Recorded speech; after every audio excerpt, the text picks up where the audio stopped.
Mapagpalang umaga po sa atin lahat. Kamusta po kayo mga kapatid? At hindi natin ito inaasahan na ganito ang ating pagsamba sa umagang ito. Pero ganun pa man ay patid natin na ang ating Panginoong Hesus nandoon ang kanyang pag-iingat, pagsama sa atin. Tunay nga na tayo ay kanyang pinoproteksyonan sa ganitong kalagayan. Sa oras na ito, mga kapatid sa Panginoon, ang mensahe na dadalhin ng inyong lingkod ay matatagpuan sa Mateo Kabanata 14, talatang 22 hanggang 33. Ganito po ang sinasabi. Agad pinasakay ni Jesus sa bangka ang mga alagad at pinauna sa kabilang ibayo. Samantalang pinauwi naman niya ang mga tao. Matapos niyang paalisin ng mga ito, mag-isa siyang umakyat sa bundok upang manalangin.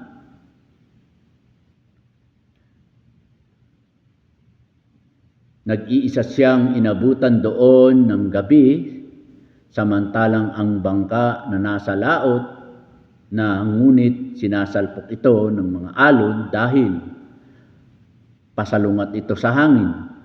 Nang madaling araw na'y sumunod sa kanila si Jesus na naglalakad sa ibabaw ng tubig.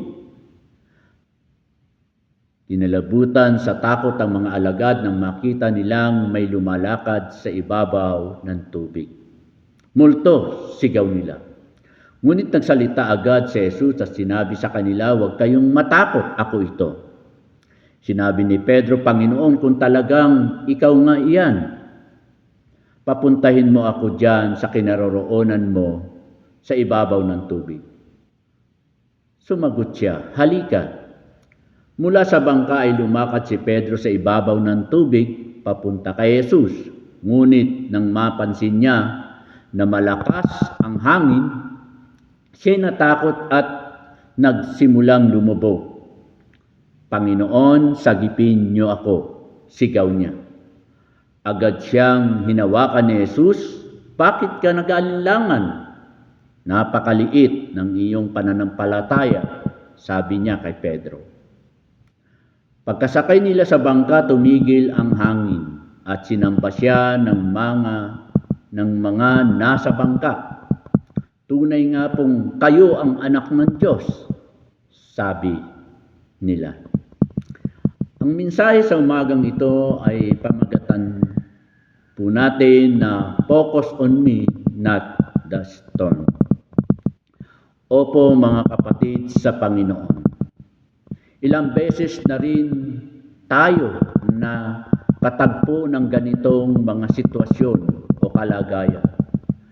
At mayroong mga pangyayari na kung saan ay talaga namang malaki ang epekto sa atin. Na ang pagbaha, na ang mga bagyo na dumarating sa atin ay hindi biro. Dati ulan lang, kaunti, hindi bumaba. Ngayon, konting ulan lang, bumabaha na. Talagang ang ilan ay nababahala, ang ilan ay natatakot, no? Sapagkat marami ng karanasan na nasisira ang mga gamit at meron din nawawalan ng buhay. Mga kapatid sa Panginoon, tunay na may mga pagkakataong napakabigat ng mga unos na dumarating sa buhay natin kaya tayo natatakot, nalilito at tila nawawalan ng pag-asa. May mga sandali na ang ating mga problema ay tila higit na malaki kaysa sa ating lakas. At ang ating mga pangamba ay tila mas malakas kaysa sa ating pananampalataya. Ngunit tulad ng paglapit ni Jesus sa kanyang mga alagad sa gitna ng bagyo, lumalapit din siya sa atin maaaring hindi niya agad alisin sa atin ang unos o bagyo, ngunit ang kanyang presensya ay nagbibigay sa atin ng lakas ng loob upang harapin ito. Tayo man ay kasalukuyang nasa gitna ng matitinding unos o bagyo.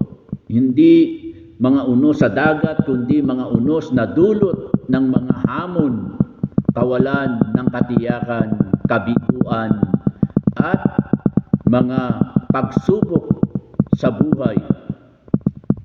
Huwag nating hayaan paralisahin tayo ng mga unos na ito. Sa halip, lumapit tayo kay Jesus sa pamagitan ng panalangin at ilagak natin sa Kanya ang ating pagtitiwala. Tandaan natin, mga kapatid, na hindi natin kailangang harapin ito na mag-isa. Ang lahat ng ating mga pinagdaraanan, nakikita ng Panginoon ang ating mga luha, naririnig niya ang ating mga panalangin, batid niya ang mga pasaning ating dinadala at nananatili siyang tapat kahit hindi pa natin nakikita ang daan patungo sa ating kinabukasan. At marahil ito ang tunay na pinakamalalim nating pangangailangan. Hindi lamang ang baguhin ni Jesus ang ating mga kalagayan, kundi ang pananatili tayong malapit sa Kanya sa anumang kalagayan ng ating buhay. Hanapin natin siya hindi lamang kapag tayo ay nilulunod ng mga problema, kundi maging kapag payapa ang ating buhay. Manalangin tayo, mga kapatid, hindi lamang dahil may kailangan tayo sa Panginoon, kundi dahil ang ating mga puso ay tunay na nananabik sa Kanya. At naway maging napakalalim ng ating relasyon sa ating Panginoon. At maging payapa man ang dagat, ang bagyo, mga kapatid, lagi nating alam kung kanino tayo lalapit. Kaya naman manatili tayong puno ng pag-asa at patuloy tayong mananalangin. Gayunmay kahit madilim, kagulo o kalunos-lunos ang tanawin ng ating buhay, panghawakan natin ang katotohanan, pagkatapos ng dilim ay may liwanag, pagkatapos ng kaguluhan ay may kaayusan, at pagkatapos ng unos ay may kapayapaan at katahimikan. Kapag dumating ang unos sa ating buhay, ang pananampalataya ba natin ay hanggang sa pagsigaw lamang kay Jesus upang iligtas tayo? O mayroon tayong pagmamahal sa Kanya na napakalalim, kaya patuloy natin siyang hanapin kahit lumipas na ang unos?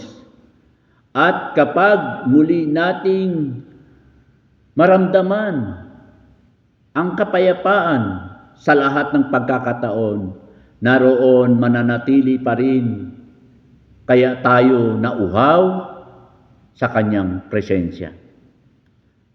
Kaya ang challenge sa atin, mga kapatid, lagi tayong tumingin sa Panginoon, hindi sa anumang bagyo, unos na dumarating sa ating buhay. Tayo simandaling manalangin. Tunay nga, Panginoon, na patuloy niyo kaming sinasamahan, tinutulungan at binibigyan ng lakas at binibigyan ng karunungan kung ano ang dapat naming gawin, o Panginoon. At salamat, Panginoon. Tunay nga, Panginoon, na Ikaw ang siyang tumutulong at gabay namin upang bigyan kami, Panginoon, ng mga kaparaanan kung ano ang dapat, o dakilang Diyos.